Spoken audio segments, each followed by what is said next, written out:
Joining me right now is Senator Marsha Blackburn from Tennessee. Senator, it's always a pleasure to see you. Thanks so much for being here.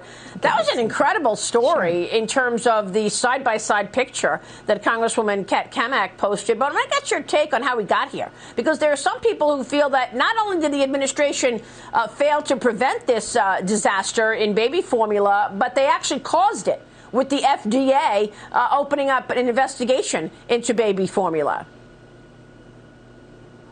And look at what has happened with Abbott, with the Michigan plant. Maria, it is time for an Operation Warp Speed for baby formula. And the administration needs to make certain that the FDA, the entities involved, are focused on this. But what they tend to do is wait until things become a crisis. You have a state like Tennessee, 54% of the major formulas are out of stock.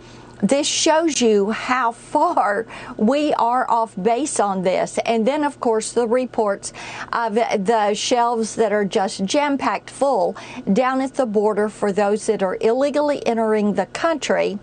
But you have the Biden administration still focused on everything but baby formula, everything but getting the FDA to the table with these manufacturers, not looking at waiving some of the restrictions to import this formula from the EU or the UK so that U.S. families can feed their babies that are dependent on this formula to stay alive.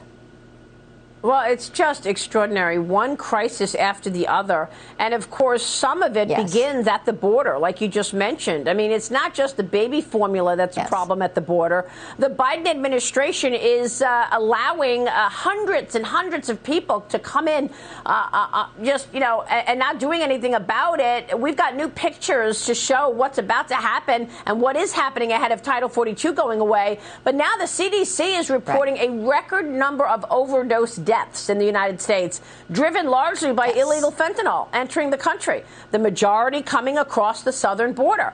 Senator, I have not heard Joe Biden mention fentanyl once in the more than year that he's been in office, but it's certainly a problem for American families. Well, oh, my goodness. It is such a problem for American families. As you said, 107,000 drug overdose deaths last year. 71,000 of those were fentanyl deaths. When I talk to sheriffs and law enforcement officers here in Tennessee, Maria, they tell me that fentanyl is responsible for about 80% of the drugs they apprehend, the drug overdoses that they are dealing with.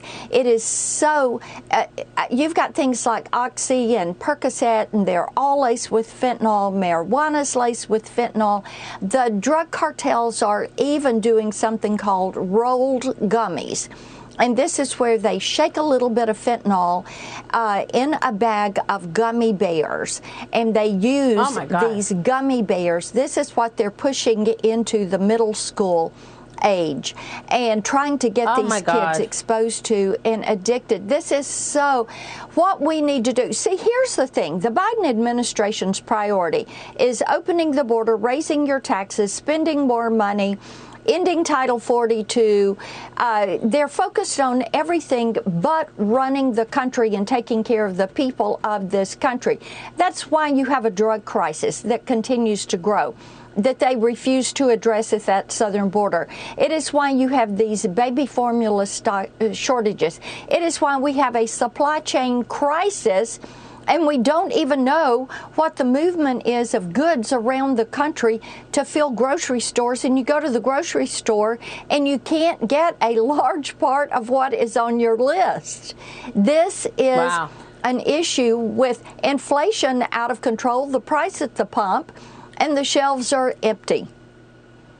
Yeah, and the solution, according to the administration, is to come up with a disinformation governing board so that they can control the narrative. It's absolutely extraordinary. Senator, I know you're all over this, and we'll talk more about this. Thanks very much. We will keep a spotlight on it. Senator Marsha Blackburn joining us this weekend. Thank you.